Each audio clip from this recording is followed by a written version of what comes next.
इतना छोटा कद होते जा रहे हैं बच्चों के, बढ़ते ही नहीं, 4.5-5 फुट के बच्चे हैं। बच्चों की शादी का टाइम आता है, लड़की की खास तौर पे, तो सर्जरी के लिए भी मानने को तैयार हो जाते हैं। खुराक का पूरा प्रोवाइड ना होना आबादी का दुश्मन। एक टाइमली एक्शन का मतलब क्या है, यानी कि किस एज तक जो ग्रोथ है वो हो सकती है। कैल्शियम और विटामिन डी और डाइटरी 8 साल की एज में उसको पीरियड्स आना शुरू हो गए, तो उसकी क्या ग्रोथ स्टक है वहीं पर ही।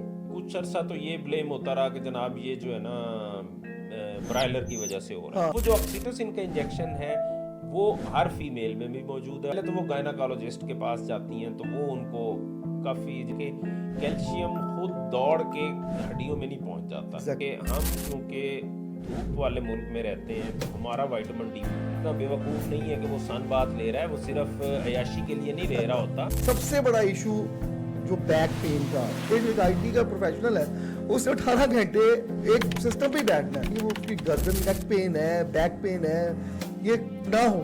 जब हम अपने लाइफस्टाइल में इनटेक ज़्यादा करेंगे, कैलोरीज ज़्यादा लेंगे, आउटपुट हमारा कम होगा। अब उसके साथ चक्कर क्यों आते हैं? जितने सर्वाइकल स्पाइन के यानी गर्दन के मोरे हैं, यहाँ से खून की नसें जाती हैं जो पिछले हिस्से को सप्लाई करती हैं जिसमें बैलेंस करना है। आ गई कि ऊपर से स्पाइन को पकड़ा, नीचे से पेल्विस को पकड़ा, बिस्मिल्लाह। आज हमारे पॉडकास्ट पे आए हैं डॉक्टर खालिद मलिक, जो कि एक स्पेशलिस्ट है ऑर्थोपैटिक के। इनसे हम बात कर रहे हैं कि बच्चों के कद क्यों नहीं बढ़ रहे, और जो वक्त से पहले बच्चियों को पीरियड्स हो जाते हैं 8 या 9 साल की एज में, क्या इस वजह से, पीरियड्स होने की वजह से, क्या उनके कद स्टक हो जाते हैं, और हम ऐसी क्या खुराक अपने बच्चों को दें कि जिनसे उनका कद बढ़े। आप लाजमी पूरा शो देखिएगा और चैनल को लाजमी सब्सक्राइब कीजिएगा। Enjoy the show.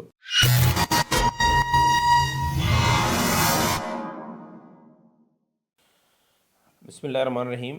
एक तो सबसे पहले बहुत शुक्रिया कि आपने मुझे इस उसमें इनवाइट किया। ये पब्लिक अवेयरनेस के लिए तो मेरी कोशिश होती है कभी मैं लोगों में बहुत ज़्यादा इसमें वो करूं, कंट्रीब्यूट करूं। बहुत शुक्रिया। मेरा नाम डॉक्टर मोहम्मद खालिद रहमान मलिक। सही। मैं ग्रेजुएट हूँ निश्तर मेडिकल कॉलेज का ईयर 99-2000। और उसके बाद मैंने FCPS की ट्रेनिंग की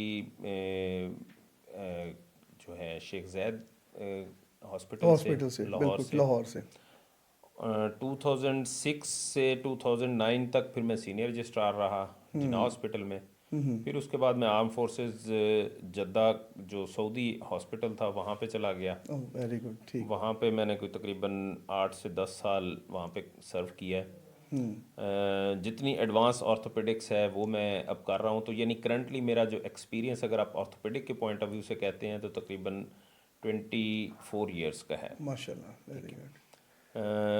और मेरी स्पेशलिटी में क्योंकि ऑर्थोपेडिक तो है ही है, लेकिन अब ये इसको हम कहते हैं कि सब स्पेशलाइज हो गई हुई है। हर फील्ड जिस तरह ग्रो कर रहा है उसमें हम ऑर्थोपेडिक भी ग्रो कर रही है। हमारी स्पेशलिटी जब ग्रो की तो मेरा शुरू से इंटरेस्ट था कि जो जॉइंट्स की रिप्लेसमेंट्स हैं, जॉइंट्स की जो कैमरे की सर्जरी है स्पोर्ट्स इंजरीज के साथ, सही। तो वो अल्हम्दुलिल्लाह मुझे वहाँ पे आर्म फोर्सेस हॉस्पिटल में जो हमारे गोरे टीचर्स थे, कैनेडियंस थे, आयरलैंड के थे, तो उनके साथ फर्स्ट हैंड काम करने का एक्सपीरियंस भी हुआ और बड़ा एक अच्छा ट्रेनिंग का माहौल रहा वहाँ पे। बिल्कुल सही।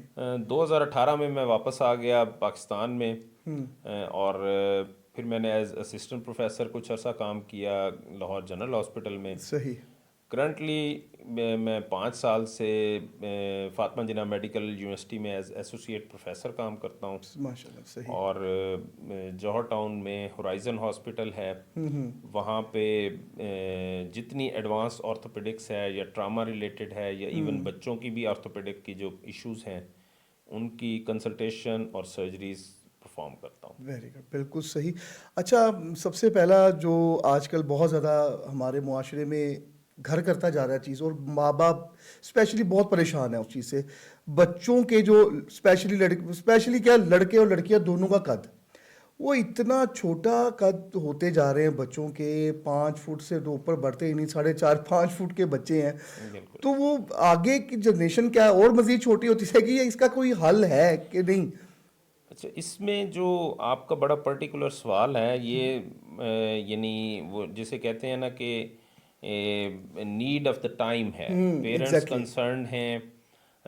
हमारे पास चूंकि बहुत ज़्यादा इस तरह के पेशेंट्स आ रहे होते हैं, तो अब तो वो पेरेंट्स ख़ास तौर पे जो जब यानी पहले थोड़ा सा तो वो वेट करते रहते हैं, या जिसे हम दूसरे लफ्ज़ों में कह सकते हैं कि थोड़ा सा इग्नोर करते हैं। एग्जैक्टली, बिल्कुल बिल्कुल। लेकिन जब बच्चों की शादी का टाइम आता है, लड़की की खास तौर पे, तो तब वो कंसर्न होते हैं कि डॉक्टर साहब उन कुछ करो। हाँ, ठीक एग्जैक्टली है, एग्जैक्टली। तो वो तो सर्जरी के लिए भी मानने को तैयार हो जाते हैं। ठीक है, अब ये प्रॉब्लम जो पाकिस्तान में है, ख़ास तौर पे ये सिर्फ पाकिस्तान में नहीं है, ये थर्ड वर्ल्ड में है। सही।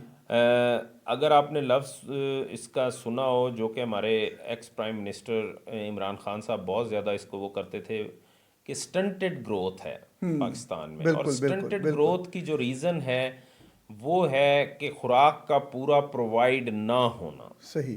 ठीक है, हमारी यानी मैं क्रिटिसाइज़ तो नहीं करना चाहता, लेकिन हमारी हुकूमतें फॉरेन फंडिंग तो ले लेती हैं बच्चों की ग्रोथ के खुराक के लिए, नाम खुराक के लिए। पर, खुराक के नाम पर, इसी स्टंटेड ग्रोथ के नाम पर, पॉवर्टी के नाम पर, कि जी हम स्कूलों में, जैसे आजकल शुरू हुआ है, जैसे स्कूलों में दूध प्रोवाइड किया जाएगा। अच्छा। अब वो कितना एक दूध बच्चों तक पहुंचेगा और कितना एक रास्ते में वो हो लीक हो जाएगा, जाएगा। लीक हो जाएगा, उसकी कोई समझ नहीं है। बिल्कुल ठीक है, बिल्कुल। तो हमारे यहाँ चूँकि पॉवर्टी की लाइन जो है और गैप बहुत ज़्यादा इंक्रीज होता जा रहा है फ्रॉम द रिच एंड जो बोर। पॉवर्टी है, तो लोगों की बेसिक नेसेसिटी और बेसिक नीड्स तक जो एक्सेस है वो ख़त्म होती जा रही है। बिल्कुल सही। ठीक है, कमोडिटीज़ जितनी हैं या यूटिलिटीज़ हैं, उन्होंने इतनी कमर तोड़ दी है कि बच्चों की खुराक पे तवज्जो तो देना जो पेरेंट्स के लिए बहुत बहुत मुश्किल हो मुश्किल गया होता हुआ जा है। रहा है, पेरेंट्स के लिए स्टडीज कराना दूसरी बड़ा मुश्किल होता जा जी, रहा है। और एग्जैक्टली। दूसरी जो रीज़न है ना, वो हमारा आबादी का तूफान है। अच्छा सही। फ्रैंकली स्पीकिंग, इतने छोटे से मुल्क में इतनी बड़ी आबादी आप दुनिया में कंपेयर नहीं कर सकते किसी भी जगह पे। पर कैपिटा अगर आप रेशो भी देखें ना, तो उस रेशो को आप मीट नहीं करते, आप दुनिया में नंबर वन आते हैं। यानी दो तीन चीज़ों में हम नंबर वन आते हैं। एक हमारा पासपोर्ट जो वर्स्ट। नीचे से नंबर नंबर वन वन है, होगा। वर्स्ट 3। उसके बाद आपकी जो जुडिशल सिस्टम है वो दुनिया में नीचे से नंबर वन होगा। एग्जैक्टली। इसी तरह जो है हम इसमें नंबर वन हैं आप आजकल स्मॉग में। और उसके बाद ये रेशो आ जाती है। अगर हम रकबे के हिसाब से देखें और आबादी देखें, तो वो बहुत एक इस तरह की रेशो में है कि हम नंबर वन हैं फिर नीचे से। बिल्कुल। तो ये एक रीज़न है जिसकी वजह से वो stunted growth is leading height deficiencies. अब उस हाइट डेफिशिएंसीज के लिए या तो टाइमली एक्शन ले लिया जाए, फिर तो बहुत अच्छा है। नहीं, टाइमली एक्शन का मतलब क्या है? यानी कि किस एज तक जो ग्रोथ है वो हो सकती है अच्छा, बच्चे की जो बच्चे की नेचुरली? नेचुरल ग्रोथ है ना, बच्चियों में 11 से 12 साल की एज में, और बच्चों में जो लड़कों में तकरीबन 13 से 14 साल की एज में एक आता है ग्रोथ स्पर्ट जिसको कहते हैं।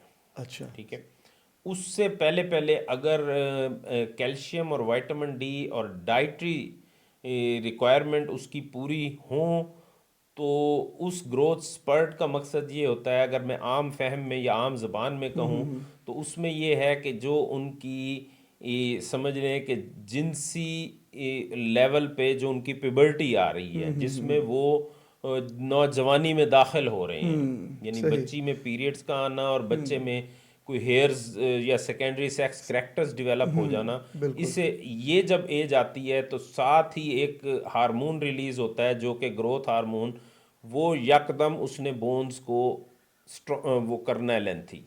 अब अच्छा। अगर देखें कोई भी आपने बिल्डिंग बनानी है, अगर रॉ मटेरियल ही पीछे नहीं मौजूद, तो एग्जैक्टली, आप तो वो चाहे जितना डेवलपमेंट कैसे? जोर लगा लें आप पिलर नहीं खड़ा कर हाँ, सकते। एग्जैक्टली एग्जैक्ट, तो डेवलपमेंट इसमें नहीं होगी। इसमें यही सिचुएशन आ जाती है कि जब आप 10 साल 11 साल तक बच्चे को लिमिटेड उसमें रखते हैं, तब तक वो गुजारा तो कर रहा होता है, लेकिन जब उसका स्पर्ट आता है जिसमें उसको एक चीज़ जो पहले 10 ज़रूरत थी अब 100 ज़रूरत है, बिल्कुल। तो आप प्रोवाइड ही नहीं कर पा रहे। बिल्कुल सही, बिल्कुल तो सही।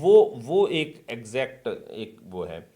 फिर उसके बाद स्लोली बढ़ता रहता है, बच्चियों में कोई 17 साल 18 साल की उम्र तक और लड़कों में कोई 20 साल की उम्र तक थोड़ा सा फिर और बढ़ता है, लेकिन वो जो एक ग्रोथ स्पर्ट में जिसमें 6-6 इंच का गैप आ जाता है, इंक्रीमेंट आती इंक्रीमेंट है, आता है, हाँ वो नहीं वो होती। नहीं आता। तो ये जो आजकल तो ये भी देखा जा रहा है कि लड़कियों को बड़ी छोटी उम्र में जो हमारी खुराक है वो छोटी उम्र में पीरियड्स हो जाते हैं। जी। वो तो फिर उसका उसका क्या है? यानी कि बच्ची को मैंने एक बच्ची जानने वाले थे, देखा उनको तो 8 साल की एज में उसको पीरियड्स आना शुरू हो गए। तो उसकी क्या ग्रोथ स्टक है वहीं पर ही? देखिए जो है ना, इससे कहते हैं प्री कॉकियल या प्री कॉक्सियल भी कुछ लोग कहते हैं, कि अर्ली प्यूबर्टी कहते हैं। ये जो अर्ली प्यूबर्टी है उसकी मुख्तलिफ रीजंस हैं। हम सारा खुराक पे या उस पे नहीं कर सकते। आजकल के जो माशरे के या सोशल जो हालात हैं, अर्ली अवेयरनेस अबाउट अर्ली दी हमारे, हाँ, ये जो है इसके बारे में, जेंडर्स के बारे में और सेक्स के सेक्स बारे के में, बारे ये में, बिल्कुल चीज़ें बिल्कुल। वो हो जाना। और दूसरा हमारी खुराक, बिल्कुल एक सही आपने एक पॉइंट आउट किया।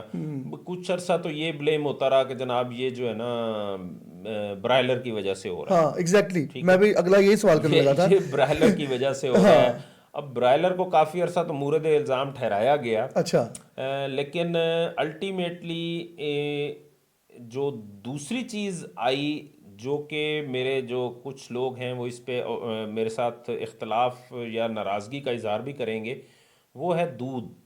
अच्छा, एक तो है कि हमारे यहाँ खालिस दूध होता नहीं है। अगर खालिस आ रहा है तो उसमें एक इंजेक्शन लगाया जाता है, जो कि नॉर्मल एक भैंस या गाय के अंदर उसने अगर समझ लें कि 0.1 ml सक्रीट होना था, तो और गवाले ने एक 10 सीसी की सिरिंज में भरना है और उसने जाके ठोक देना है। ठीक हो गया। अब वो जो है उसने तेजी से उसके थनों में दूध पहुंचा देना है, उसका काम ये है। सही, ऑक्सीटोसिन का इंजेक्शन है वो। बिल्कुल सही। अब वो जो ऑक्सीटोसिन का इंजेक्शन है वो हर फीमेल में भी मौजूद है, ऑक्सीटोसिन का हार्मोन। ठीक है, बिल्कुल जब वो एक इतनी ज्यादा मिकदार में ऑक्सीटोसिन उसके अंदर जाता है तो वो भी अर्ली प्यूबर्टी और ये जो मेंस्ट्रुअल साइकिल और ये सारे इश्यूज हैं, ये उससे भी क्रिएट होते हैं। तो सही, ये खुराक का भी बहुत अमल दखल है, कुछ मुआशरे की या जो इस तरह के अब वो हो गई है इसमें। यानी हम ब्लेम तो नहीं कर सकते किसी को या उसमें, लेकिन ये है कि जो हालात और जिस तरह की खुराक और जिस तरह के हम ऑक्सीटोसिन और हार्मोन्स एंड स्टीरॉयड्स ये यूज़ कर रहे हैं, तो that can lead to all this issue. सही। और मुझे एक आजकल बड़ा एक इशू बना हुआ है इसी चीज़ को रिलेटेड ही, कि जो मदर्स जो हैं, न्यू बॉर्न बेबीज पैदा होते हैं, वो फीडिंग करवाती हैं, तो उनको हड्डियों का मसला, काफ़ी ज़्यादा चलने में दुश्वारी, बिल्कुल। ये भी एक क्वेश्चंस काफ़ी ज़्यादा पूछे जाते हैं हमारे से, कि बात की जाए इस बारे में। तो उसके बारे में थोड़ा बताएं कि वो क्यों और वजूहात क्या हैं उसके ऊपर। अच्छा, ये अब अगर जैसे आप इस चीज़ को स्टेप बाय स्टेप लेकर चल रहे हैं कि अब हमने बच्चों के बाद उनकी जो मदर्स के इश्यूज हैं वो भी हमने साथ डिस्कस करने हैं। इसमें भी फिर रोल यही आ जाता है कि जब पीछे रिजर्व्स में उतना वो नहीं होता, यानी मटेरियल, रिजर्व्स में अच्छा खाना, मटेरियल मौजूद नहीं होता, तो आगे प्रोडक्शन भी डिफरेंट हो जाती है। सही, अब उसमें ये है कि जब ये चाइल्ड बेयरिंग एज की जो फीमेल होती हैं उनमें वो हमारे पास बहुत ज़्यादा आती हैं कॉमनली। पहले तो वो गायनाकोलॉजिस्ट के पास जाती हैं, तो वो उनको काफ़ी, जिसे कहते हैं ना कि निचोड़ने वाला काम होता है, कि वो उनको पेन किलर्स पे ही रखती हैं। ठीक है, फिर प्रेगनेंसी में एक इशू ये आ जाता है कि नौजिया बहुत ज़्यादा फीलिंग आ एग्जैक्टली जाती हैं, कि एग्जैक्टली, एस्ट्रोजन और प्रोजेस्टेरॉन के हार्मोनल इम्बैलेंसेस की वजह से कि नौजिया की फीलिंग्स बहुत होती हैं, कि भाई मुझे तो उबकाइयाँ आ रही हाँ, हैं, कुछ वॉमिटिंग्स खाने को काफ़ी दिल आ रहे नहीं हैं। कर रहा, कुछ दवाई नहीं खाने को दिल कर रहा।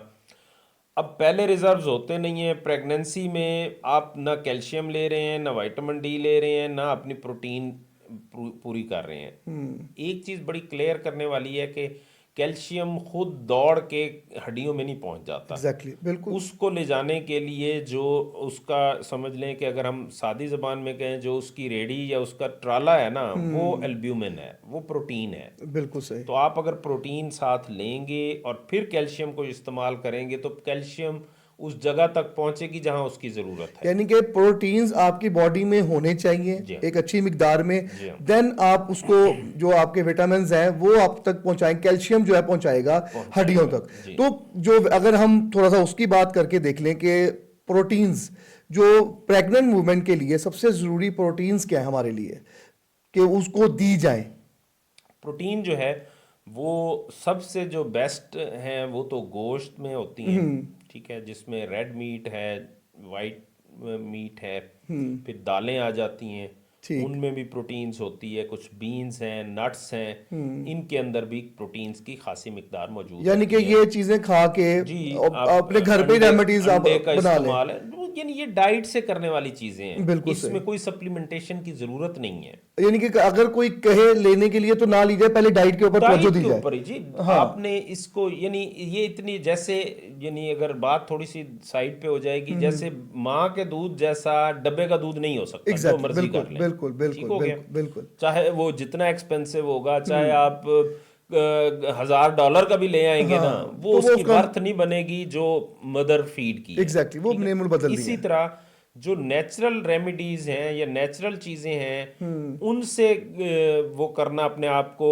रिजुविनेट करना, वो ज़्यादा इम्पोर्टेंट है एज कम्पेयर कि आप सप्लीमेंटेशन शुरू कर दें, बिल्कुल यानी सही। प्रोटीन शेक्स शुरू कर दें या इस तरह के, जैसे एग्जैक्टली। कुछ इसमें चल रहा होता है। हाँ।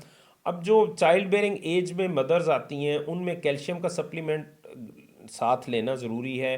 अब कैल्शियम को एब्जॉर्ब करने के लिए विटामिन डी लेना ज़रूरी है। या ठीक। तो गलती वो ये करती हैं कि विटामिन डी ले रही होती हैं तो कैल्शियम नहीं ले रही कैल्शियम ले होती हैं, सही। या कैल्शियम ले रही होती हैं तो विटामिन डी नहीं ले रही बिल्कुल होती। सही, बिल्कुल और सही। फिर उसके इन दोनों को जब यानी ये कम्बिनेशन बन जाए तो उसके बाद प्रोटीन नहीं ले रही होती, तो वो कैरी ही नहीं हो पा रहा कैरी नहीं होता। होता, बिल्कुल। ठीक यानी है, कि तीनों एक अपनी चाहिए, आपकी बॉडी के अंदर ये तीनों चीजें होंगी तो आपको फायदा बिल्कुल होगा। बिल्कुल ऐसे ही है। बिल्कुल और सही। सबसे बड़ा जो हमने फिर अपने जो हॉस्पिटल्स हैं उनमें स्टडी भी की, हमारे मुल्क में जो सबसे बड़ा मिसकॉन्सेप्ट है ना, जिसे हम मिसकॉन्सेप्ट कहते हैं, वो ये है कि हम चूंकि धूप वाले मुल्क में रहते हैं तो हमारा विटामिन डी पूरा है। अच्छा। ठीक है, सही। लेकिन हम ये नहीं सोचते कि हम कितना एक अपने आप को एक्सपोज करते हैं, या हमारा मैक्सिमम चेहरा एक्सपोज होता है, हाँ। या हाथ स्लीव से नीचे हाँ, नीचे वो बाहर, बिल्कुल बस बिल्कुल उसके बिल्कुल। अलावा कोई हमारा एरिया एक्सपोज नहीं होता। भाई एरिया एक्सपोज नहीं होगा तो विटामिन डी कैसे प्रोड्यूस होगा? बिल्कुल। गोरा इतना बेवकूफ़ नहीं है कि वो सन बाथ ले रहा है, वो सिर्फ अयाशी के लिए नहीं ले रहा होता। हाँ। उसमें कोई उसकी साइंटिफिक रीजंस हैं कि आपने अपनी बॉडी को at least 15 to 20 minutes sun exposure, sunlight exposure देना है, तो आपकी जो रिक्वायर वो है कंटेंट, वो डेवलप हो सकता है विटामिन डी का। बिल्कुल सही, तो बिल्कुल ये सही। ये सारी चीज़ें हमें साथ साथ लेके चलनी हैं, और उसके मुताबिक उसमें फ़ीमेल में जो चाइल्ड बेयरिंग फ़ीमेल हैं कि प्रेगनेंसी और प्रेगनेंसी रिलेटेड जो बोन पेन्स हैं उनको ना हो, तो उसके लिए सबसे बेस्ट चीज़ यही है। बिल्कुल सही। और आज थोड़ा सा आगे बढ़ते हैं हम, तो ये बात करते हैं कि हम जो आजकल के जो जवान हैं, जी आजकल जो 20 साल के जो नौजवान जो लोग हैं, वो काम ज़्यादातर करते हैं कंप्यूटर के ऊपर, ऑनलाइन काम ज़्यादातर कर रहे हैं। सबसे बड़ा इशू जो बैक पेन का आ रहा है, जी मेरे काफ़ी जानने वाले हैं, मुझे खुद, क्योंकि ज़्यादातर सिस्टम पे काम हो रहा होता है, बिल्कुल तो सही। उनके ऊपर उसका क्या हल है कि जो बैक पेन है उसके लिए क्या हमें रेमेडीज होनी चाहिए हमारे पास? क्या ऐसा काम करें कि जिससे बैक पेन ना हो? हमारा तो काम सारा 18-18 घंटे, जो एक आईटी का प्रोफेशनल है उसने 18 घंटे एक सिस्टम पे ही बैठना है, तो बिल्कुल। उसके लिए क्या ऐसा किया जाए ताकि वो उसकी गर्दन, नेक पेन है, बैक पेन है, ये ना हो? देखिए, ये प्रॉब्लम अब हम तो अब फेस कर रहे हैं ना, ख़ास तौर पे यूएस में ये प्रॉब्लम आज से 10 साल पहले आ गई हुई थी। ठीक है, उसमें दो चीज़ें बहुत ज़्यादा इंपॉर्टेंट आई, ये जो हम सीडेंट्री लाइफस्टाइल या हमारे ऑफिशियल जॉब्स के जिस तरह का स्ट्रक्चर हो गया, एक तो था कि डाइटरी हैबिट्स बहुत ज़्यादा चेंज हो गई। बिल्कुल। जंक्स उसमें बहुत ज़्यादा आ गए, फास्ट फूड बहुत ज़्यादा आ गई। ठीक है, कि टाइम है कोई नहीं, ऑर्डर करना है, फास्ट फूड पहुंच पहुंच जानी है, जाएगा। खा के डस्टबिन में डाला, और ना बर्तन धोने की टेंशन ना किसी चीज़ की टेंशन। बिल्कुल। उसकी वजह से एक तो मोटापा बहुत ज़्यादा आया, दूसरा बैकएक, तीसरा डायबिटीज़ बहुत कॉमन हो गई। बिल्कुल। ठीक हो गया। अब ये सारी चीज़ें इंटर रिलेटेड हैं कि जब हम अपने लाइफस्टाइल में इनटेक ज़्यादा करेंगे, कैलोरीज ज़्यादा लेंगे, आउटपुट हमारा कम होगा।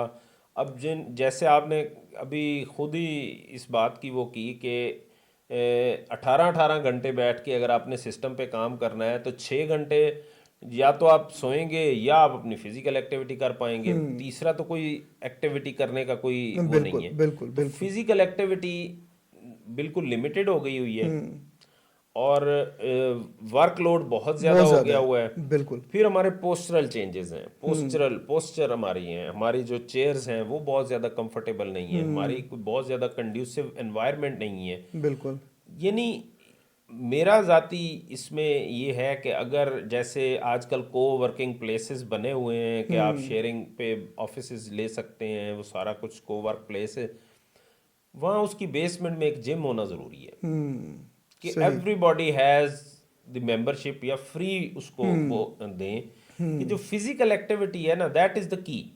बिल्कुल कोई सही बैक एक के लिए कोई रॉकेट साइंस नहीं है। मैं मेरे पास पेशेंट्स आते हैं, मैं उनको यही बात बार बार समझाता हूँ कि देखें, दवाई ने कुछ नहीं करना, दवाई ने आपका सिर्फ अर्ली जो पेन है उसको रिलीव कर देना है बिल्कुल बस। बिल्कुल उसके अलावा दवाई का कोई रोल नहीं है। उसका जो बेसिक रोल है वो आपकी फिजिकल एक्टिविटी है, जिसमें वो आपने ही करनी है तो होना है। वो आपका कोई खैर खा, कोई मददगार, कोई आपकी बेगम साहबा, कोई आपके वाले साहब, वालदा साहबा बहुत लाड कराएं और कहें कि चल पुत्र तेरी जगह तो मैं मैं कर कर लेनी है, हाँ ये उससे फ़र्क नहीं पड़ना। बिल्कुल तो बिल्कुल फ़र्क उसी से पड़ना है। तो इसमें जो सबसे इम्पोर्टेंट चीज़ है वो ये है कि जो बैक स्पेसिफिक एक्सरसाइजेज हैं और फिर मसल टोनिंग के लिए अपना रेगुलर कोई थोड़ा बहुत जिम का या एक्टिविटी का ख्याल रखें, ताकि ये है कि ये जो और पोस्चर में अपनी बहुत ज़्यादा इंपॉर्टेंट है। आजकल जो नीचे रखने के लिए भी कुशन्स हैं जो कुशन्स बिल्कुल कॉक्सोडाइनिया के लिए यूज़ होते हैं, या जो जिसे हम कहते हैं कि दुमची पे पेन जब शुरू होती है तो फिर वो पेशेंट हमारे पास आते हैं, कई दफ़ा इंजेक्शन लगाने पड़ते हैं, कई दफ़ा हमें कंजर्वेटिव वो करना पड़ता है। तो उसमें ये है कि नीचे आपका जो सिटिंग एरिया है वहाँ पे भी एक कुशन रखा हुआ हो और बैक का कुशन भी ज़रूरी है। बिल्कुल तो सही बैक अगर स्ट्रेट रहेगी, और दूसरा ये है कि काम करते हुए कभी भी झुक के बैठ के काम नहीं करना। इस तरह की वो करें कि आपकी टेबल बिल्कुल आपके लेवल पे हो, कंप्यूटर आपके सामने हो बिल्कुल सही और बिल्कुल आपकी चेयर उसके नीचे चली जाए, तो वो आराम से बैठ के आप सीधे तरीके से काम कर सकते हैं। बिल्कुल सही। यानी कि अगर अगर उसमें देखें ना, फॉर एग्जांपल जैसे लोग 18 घंटे की आजकल तो हेक्टिक, इतने हेक्टिक है, कोई कोडिंग कर रहा है, जैसे हम लोग आपस में बैठ के बात भी कर रहे हैं, हमारा पॉडकास्ट चले, घंटा चले, हम लोगों ने बैठा हुआ है, हम बैठे हैं यहाँ पे। बिल्कुल ऐसे ही। तो जैसे ये 18 घंटे की जो नौकरी कर रहा है, वो कोई ऐसी एक्टिविटी कोई हो कि जिसमें वो कुछ भी करे, यानी कि 5-10 मिनट के लिए उठे, वॉक वगैरह करे और आके दोबारा अपनी जगह पे आके बैठ जाए, तो वो भी क्या फिजिबल रहेगी उसके लिए? क्योंकि देखे ना, टाइम नहीं है किसी के पास आजकल, टाइम बिल्कुल नहीं है कि जिम जाए। कुछ लोग जिन्होंने 18 घंटे की जॉब करनी है,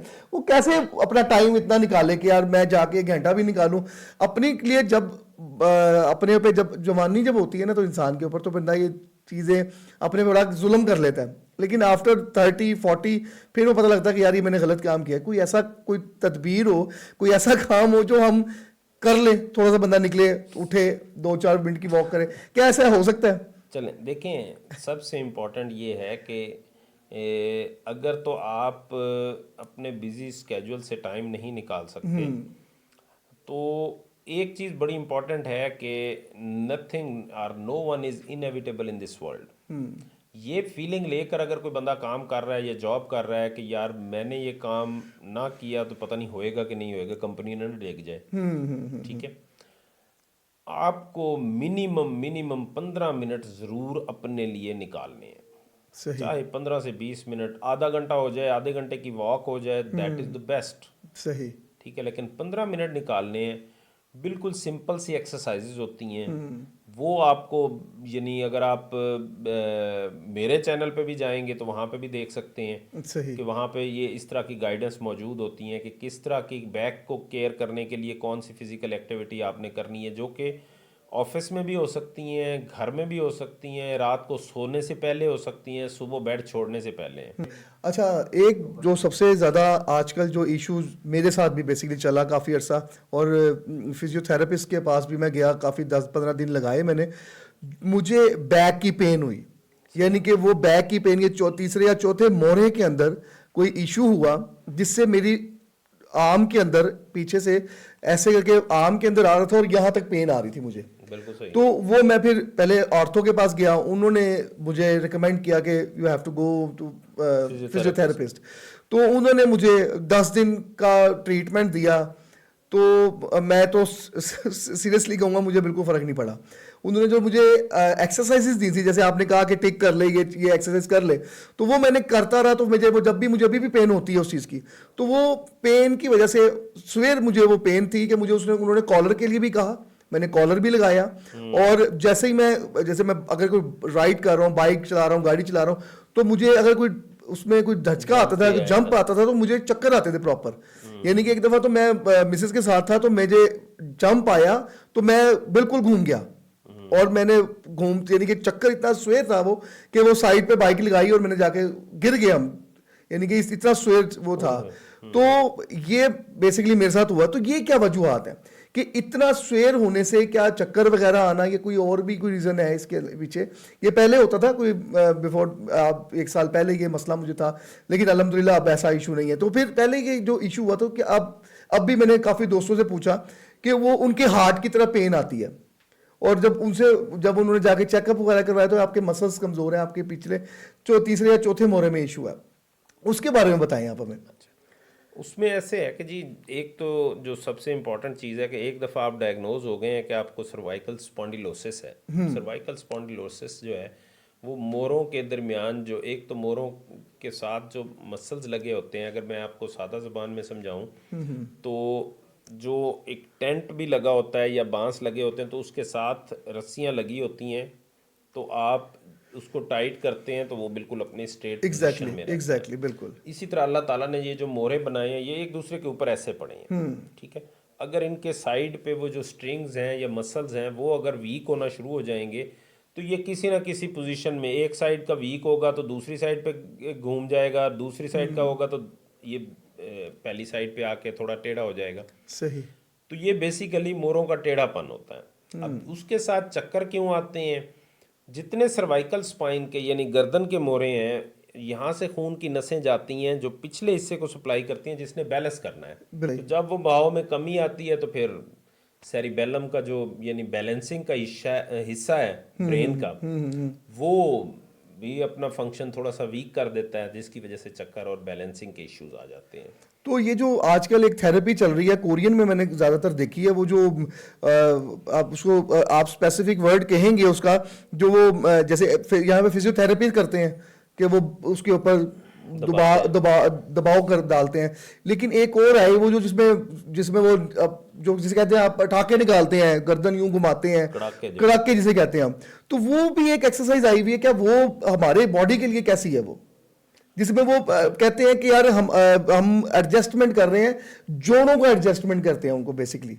नहीं, बेसिकली देखें, सबसे इम्पोर्टेंट ये है कि दुनिया में इसको हम टर्मिनोलॉजी यूज़ करते हैं। एक होता है फिजियोथेरेपिस्ट, एक होता है कायरोपैथ, उसके बाद होता है ऑर्थोपेडिक सर्जन। सही। ठीक है। जो फिजियोथेरेपिस्ट है उसका काम सिर्फ जोड़ों के अराउंड एक्सरसाइजेस करवाना है। ठीक है। ठीक है। जो कायरोपैथ्स होते हैं उनका ये काम होता है कि भाई वो जो बैलेंसिंग की आप बात कर रहे हैं, एग्जैक्टली। वो अमेरिका में भी है। हाँ। और अमेरिका में एक बड़ी स्पेशलाइजेशन है इसकी। They are called chiropaths. अब वो कायरोपैथ जो लोअर लिम्ब का है उसने सिर्फ टांग से लेके नीचे का करना है। एक स्पाइन का कायरोपैथ है, एक लिम्स का कायरोपैथ है। तो ये यानी एक तरीका इलाज है जो कि वर्ल्ड रिनाउंड है।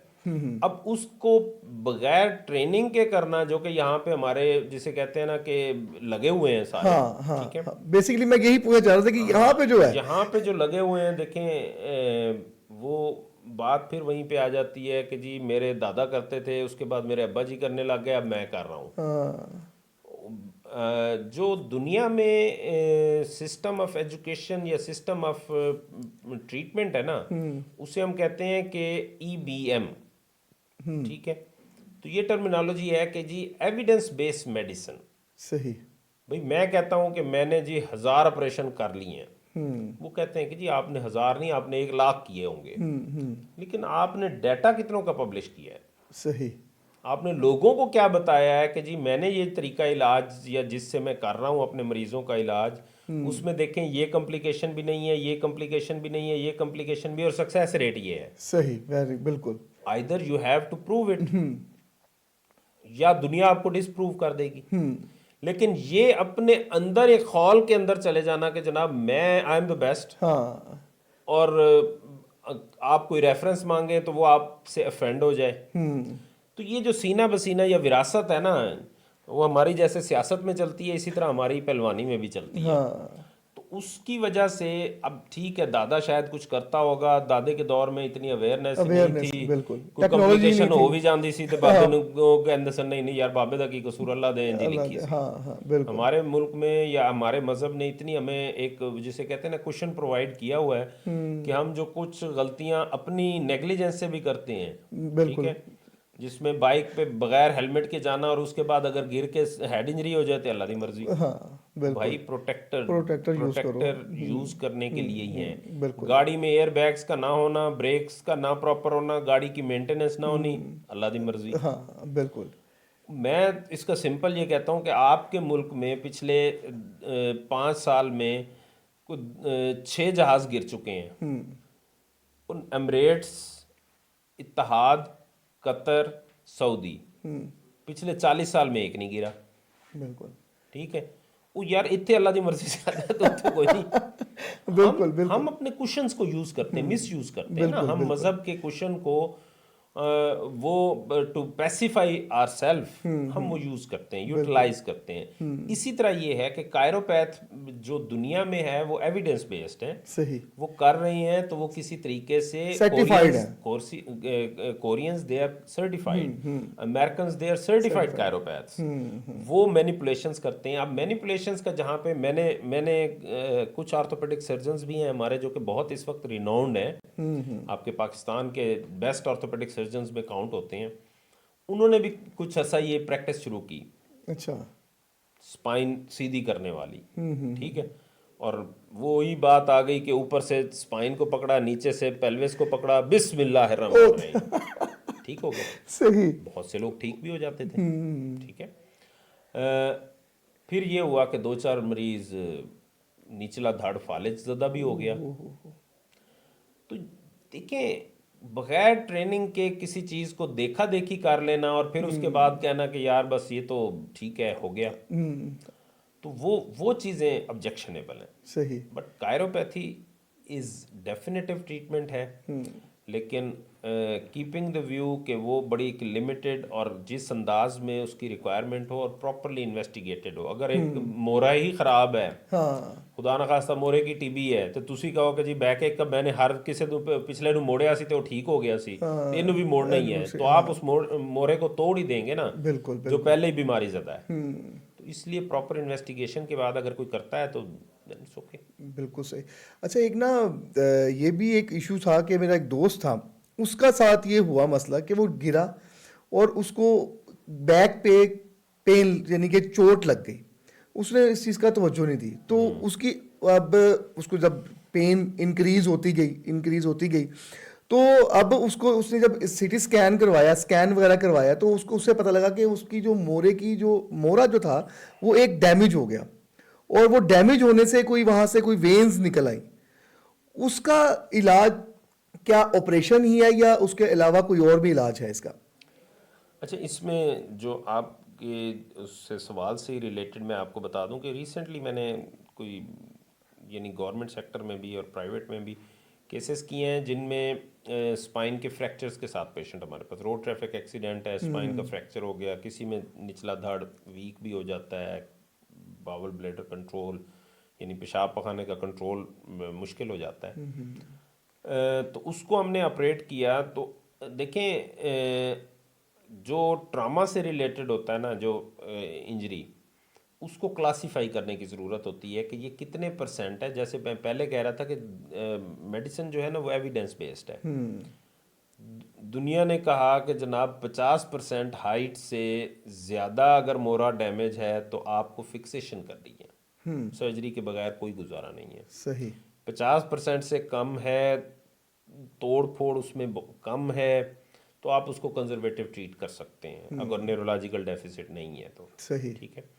इसमें भी इसी तरह जैसे आप कह रहे हैं कि उनको इंजरी जो हुई वो माइनर इंजरी थी, लेकिन एक जिसे कहते अगर हम उसमें हमारे यहाँ जो कॉमन टर्म इसके लिए इस्तेमाल होती है ना लेमैन के लिए, कि त्रेड़ आई है।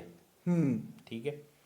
वो पूछें कि यार फ्रैक्चर है, नहीं नहीं नहीं बस त्रेड़ आई है। त्रेड़ तो आई है। Fracture is a fracture is fracture is a fracture. Fracture. वो त्रेड़ हो, वो बढ़ जाए, वो और बढ़ जाए, वो अपनी जगह से अलग-अलग हो जाए, दे ऑल आर फ्रैक्चर्स। बिल्कुल। अब उनकी फिर डेफिनेशंस डिफरेंट हैं कि किसी में त्रेड़ आ गई है, किसी में हेयर लाइन फ्रैक्चर आपने कह दिया, किसी में आपने कहा कि ये थोड़ा सा हिला हुआ है, किसी में कह दिया कि ये ज़्यादा हिला हुआ है। ये बाकी उस पर तो उसके इफ़ेक्ट्स उसी तरह ही आ रहे होते हैं, पेन भी उसी तरह होगी, हीलिंग टाइम भी उतना ही लगेगा। सर्जन का कोई जादू नहीं है, कोई सही। कमाल नहीं है। सर्जन का सिर्फ दो कमाल हैं। एक वो उसकी अलाइनमेंट ठीक रखता है, सही। दूसरा अगर वो अच्छा सर्जन है ऑर्थोपेडिक में ख़ास तौर पे वो इन्फेक्शन नहीं होने देता। ये दो काम जो भी सर्जन कर लेता है तो मैं मेरे नज़रिए में वो अपने जो एथिकल उसने ओथ लिया हुआ है एज ए डॉक्टर वो उस पर पूरा उतर रहा है। सही। ठीक है।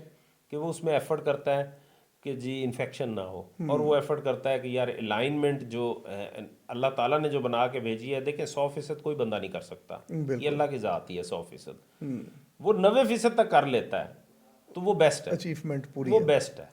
बिल्कुल ठीक सही। है। तो इसलिए हर यानी मोरे के दर्द या मोरे की इंजरी का इलाज वो सर्जरी नहीं है। सर्जरी नहीं है।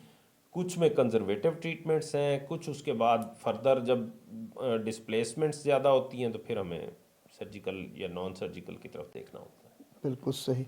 अच्छा, मुझे आप एक बात और बताएं कि आजकल ना एक इशू बहुत चल रहा है जो कि मैंने काफ़ी ऑब्जर्व किया लोगों को, शैटिका की पेन। ये क्यों होती है, वजूहात क्या है इसकी, जो लोगों में, जवान बच्चों में ये पेन निकलती है कि शैटिका की पेन है जी, टांगों में यहाँ से पेन जाती है, टांग में जाती है, ये किस तरह होती है और उसकी जो घर में रेमेडी क्या है, घर में क्या इलाज हो सकता है इसका इजीली एक्सरसाइजेज से? सबसे पहले जी बात वही आ जाती है कि इसकी पहले रीज़न ढूंढने की ज़रूरत है। Sciatica is no diagnosis. अच्छा। ठीक है। शैटिका हो, पेन हो, फीवर हो, sciatica is a pain, sciatic nerve होती है, उसमें जो दर्द की टीस आ रही होती है उसको हमने शैटिका का नाम दे दिया। ठीक है। अच्छा। दर्द हो या बुखार हो, ये दो ऐसी कैफियत हैं जो कि तशखीस नहीं है, डायग्नोसिस नहीं है, ये अलामात हैं, ये वार्निंग्स हैं, सही। बॉडी की वार्निंग्स हैं कि भाई कुछ है, कोई प्रॉब्लम हो गई है, सही। सही। इसका कुछ करो। सही। सही। सही। ठीक हो गया। Alarming situation. ये अलार्म है। ठीक है, ये यानी कि अल्लाह ताला बुखार ने अगर आपको हो रहा है तो that something wrong in your body. वो एक दौर था हमारे में, बल्कि बात उसमें मुझे जहन में आ गई कि हमारे जितने जनरल प्रैक्टिशनर थे ना, नया नया ये इंजेक्शन आया था रोसिफिन का, तो वो अच्छी एंटीबायोटिक थी तो हर डॉक्टर ने लिखना शुरू कर दिया। टाइफाइड बहुत ज़्यादा कॉमन था उस दौर में पाकिस्तान में, तो हर किसी ने सेफ्ट्रैक्सोन लिखना शुरू कर दी। तो वो सेफ्ट्रैक्सोन जो ड्रग थी ना वो रोसिफिन में थी, फिर बाद में ऑक्सीडिल आ गया जो लोकल सामी कंपनी का था, तो हर बंदा ही लिखी जा रहा था। तो मैंने एक जगह पे एक शर्ट की, यानी एक मेडिकल की ही कॉन्फ्रेंस थी, उसके बंदे ने शर्ट पहनी हुई थी, उसके पीछे लिखा हुआ था fever is not due to deficiency of ceftriaxone. कि भाई ये बुखार जो है ये सेफ्ट्रैक्सोन की कमी से नहीं हो रहा कि आप वो दिए जा रहे हो, अन्नेवा जिसे हम कहते हैं। हाँ, बिल्कुल तो बिल्कुल। पहले उसकी तशखीस तो कर लो। तशखीस करें। तो इसलिए जो बुखार है, बुखार के पीछे दौड़ पड़ना कि यार बुखार हो गया, बुखार हो गया, बुखार हो गया, बुखार की तशखीस करना ज़रूरी है। बिल्कुल कि कि ये वजह क्या है। कि टाइफाइड है, गला ख़राब है, कोई और कोई इशू हो गया, कोई मलेरिया हो गया, कोई डेंगी हो गया, क्या हुआ है, सही। सही। उसको डायग्नोज करना और फिर ट्रीटमेंट की तरफ बात आती है। बिल्कुल सही। इसी तरह शैटिका जो है ये एक अलार्म है जो कि कमर से शुरू हो रहा है, जैसे स्विच एक जगह पे है तो बल्ब कहीं और जल रहा है। इसमें भी यही है कि कमर में स्विच है और बल्ब पाँव पे जल रहा है। कि सही। बंदे को टीस पाँव में पड़ रही है, वो कहता है जनाब मेरा पैर गया, मुझे ऐसे लग रहा है जैसे कोई चाकू से काट रहा हाँ है। हाँ हाँ, बिल्कुल बिल्कुल ऐसा हो ही गया। होता है, बिल्कुल ऐसा ही है। अब वो अलार्म है। कमर में अल्लाह ताला ने जो मोरे रखे हैं उन मोरों के दरमियान एक जेली लाइक मटेरियल रखा है जिसको हम सही। डिस्क कहते हैं, ठीक है। जो कमर के निचले हिस्से के कुछ 5 मोरे हैं इनके दरमियान मूवमेंट है यहाँ पे, या गर्दन के मोरों के दरमियान मूवमेंट है, बाकी पूरे मोरों में कोई मूवमेंट नहीं है। अच्छा, सही। टोटल 31 या 35 समझ लें कि अगर हम बाकी भी काउंट करते हैं तो 35 या हो जाते हैं, लेकिन 31 काउंटेबल्स हैं जो मोरे हैं। उसमें से 5 नीचे के और 7 ऊपर के। सही। 7 और 5 12 मोबाइल हैं, बाकी फिक्स हैं। सही। ठीक हो गया, उन्होंने मूव नहीं करना। तो जो मोबाइल है ना उनके दरमियान जेली लाइक मटेरियल है, 2 मोरे ऐसे पड़े हैं उनके दरमियान जेली है। सही। अब जब मूवमेंट आगे की तरफ होनी है तो जेली पीछे चली जानी है, जब पीछे की तरफ मूवमेंट होनी है जेली आगे आ जानी है, जब सीधे खड़े हैं तो उसने नॉर्मल आ जाना है। सही। वो जेली है। बिल्कुल सही। अब यंग लोगों में जो आपने बात की उसमें रीज़न ये है कि जब कमर के पट्टे कमज़ोर होना शुरू होते हैं, या आप वेट लिफ्टिंग कर रहे हैं ओवर वेट उठा लेते हैं, या आप सडनली कोई ऐसी एक्टिविटी हो जाती है कि जिसके साथ इसमें जो डिस्क के ऊपर इतना प्रेशर पड़ प्रेशर बन जाता है जाता है। कि उसके जो सपोर्टिंग मसल्स या सपोर्टिंग स्ट्रक्चर्स हैं वो भी गिव वे कर देते हैं, तो फिर वो जेली लाइक मटेरियल किसी एक जगह से बाहर निकल जाता है। सही सही सही सही। बिल्कुल उसे हम कहते हैं कि जी इसकी डिस्क स्लिप हो गई है। स्लिप होगी, बिल्कुल सही। जब वो डिस्क स्लिप होती है तो हर मोरे के साथ से एक रग नीचे जा रही है शैटिक नर्व के साथ मिलने के लिए, और शैटिक नर्व इतनी रस्सी के बराबर की एक नर्व बन जाती है जो कि फिर टांग में और नीचे पाँव में सप्लाई करती है। सही। तो जब वो रग वहाँ पे फंस जाती है डिस्क और मोरे के दरमियान, तो फिर वो चीखना शुरू कर देती है कि वाह मुझे ब्लड नहीं मिल रहा, मेरी ऑक्सीजन नहीं मिल रही। सही सही सही सही सही। So that is the cry of that nerve. Okay okay इसीलिए उसको ओके, शैटिका उसी को कहा इसलिए जाता है। शैटिका के नाम शैटिका दिया। कहा तो जाता इसके घर के अंदर कोई ट्रीटमेंट है या इसको घर किसी के ना अंदर जो किसी ट्रीटमेंट डॉक्टर? यही है कि जो इमीडिएट उसका वो है वो तो इमरजेंसी से ट्रीटमेंट लेना और डॉक्टर को कंसल्ट करना ज़रूरी होता है, क्योंकि 2 किस्म की डिस्क्स निकलती हैं। एक पेरिफेरल डिस्क होती है जो बाहर की तरफ निकलती है, एक सेंट्रल डिस्क होती है जो अंदर की तरफ निकलती है। सही। जो अंदर की तरफ डिस्क निकलती है या सेंट्रल डिस्क होती है वो बहुत ख़तरनाक है। ख़तरनाक इसलिए कि उसके बिल्कुल सामने जो रगें पेशाब और पखाने का कंट्रोल करती हैं वो पड़ी हैं। अगर वो डिस्क ज़्यादा निकल जाएगी, उनके ऊपर प्रेशर दे देगी, तो फिर एक इमरजेंसी है सही। कि 6 घंटे के अंदर अंदर अगर ये ऑपरेट हो गया तो रिकवर हो जाएगा, पेशाब पखाने का कंट्रोल वापस आ जाएगा, वरना नहीं आएगा। ओहो। ठीक है, सही। तो इसलिए उसको प्रॉपर सर्जन को दिखाना, उसको डायग्नोज करवाना और फिर उसके इलाज की तरफ जाना वो बहुत ज़्यादा ज़रूरी है। सही। जो ये जो आप अगर अगर यूट्यूब करें, गूगल करें, आपको 1000 किस्म की जो शैटिका से रिलीफ के लिए जो एक्सरसाइजेज हैं वो मिल जाती हैं इजीली। तो वो उसके बारे में क्या कहेंगे फिर आप? यानी कि आप कह रहे हैं कि ये इनिशियल स्टेज पे के ऊपर आप ये एक्सरसाइज कर सकते हैं या नहीं, अब बात वही आ जाती है कि जी जिसे कहते हैं कि जब से हमने हेल्थ और एजुकेशन को प्रोफेशन और इंसानी हेल्प की बजाय उसको अर्निंग बना लिया है ना, तो वो तब से डिटोरेशन भी बहुत ज़्यादा है हमारी सही। उसमें। इसमें भी यही है कि कोई गाहक को आए को जाना नहीं देना चाहता, सही। चाहे वो सर्जन होगा चाहे वो फिजियोथेरापिस्ट होगा। आप फिजियोथेरापिस्ट के पास जाएंगे वो कहेगा कि यार सर्जन को ना जाएं, जो मैं करा रहे हैं ना ये सब तो बेस्ट सब तो है। बेस्ट है, बिल्कुल। ये डिस्क आपकी निकली हुई है, ये वापस चली जाएगी, मैं ऐसी एक्सरसाइजेस कराऊंगा कि जनाब ये हो जाएगा।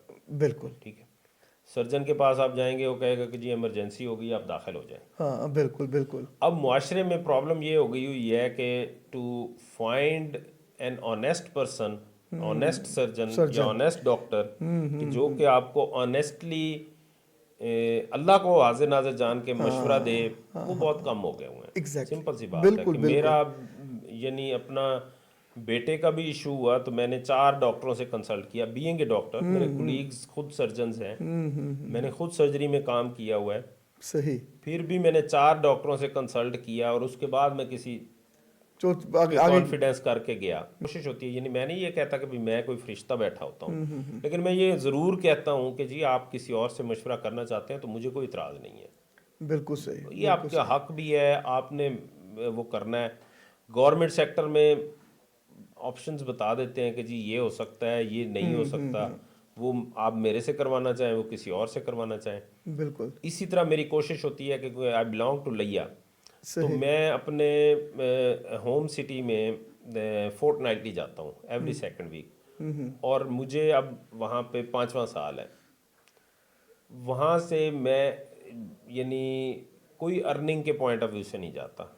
मेरी वहाँ पे ये होता है कि मैंने अपने पेरेंट्स से मिलना होता है। दूसरी ये होती है कि यार पेशेंट्स को या जो लोग आएंगे उनको मशवरा अच्छा देना ज़रूरी है। सही। करवाएं वो जहाँ से मर्जी, ठीक है।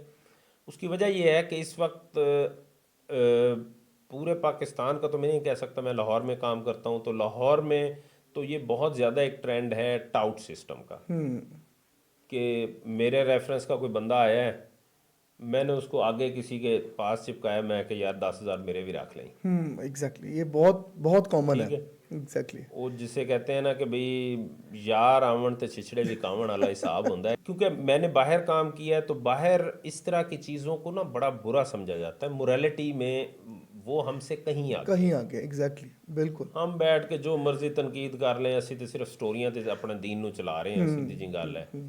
हमने फिर बंदियां भी स्टोरियों पे कर ली हुई हैं बिल्कुल कि बिल्कुल पता नहीं ऐसा ही कल है। को क्या क्या स्टोरियां निकल आएंगी। उन्होंने कहा जी जब से कैमरा ईजाद हुआ है तो करामात ख़त्म हो गई हैं।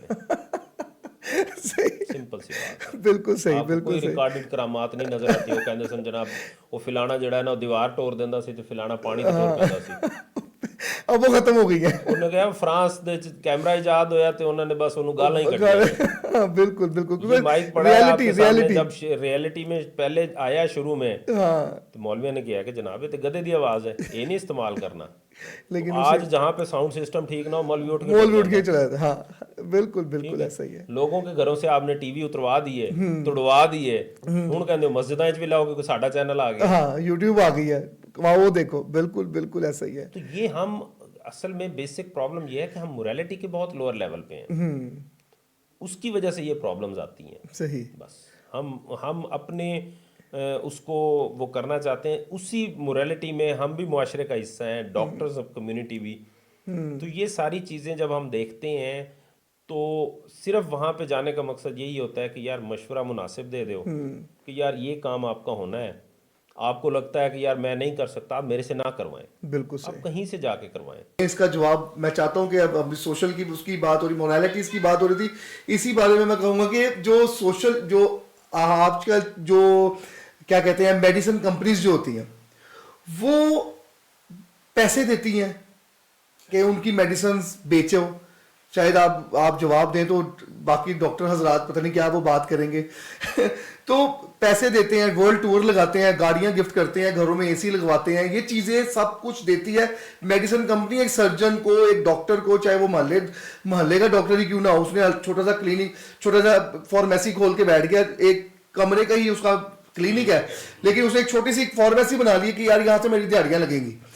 तो ऐसा क्या है, पहले तो मुझे ये बताना कि है ऐसा? बिल्कुल है, 100% आपने ठीक बात की है।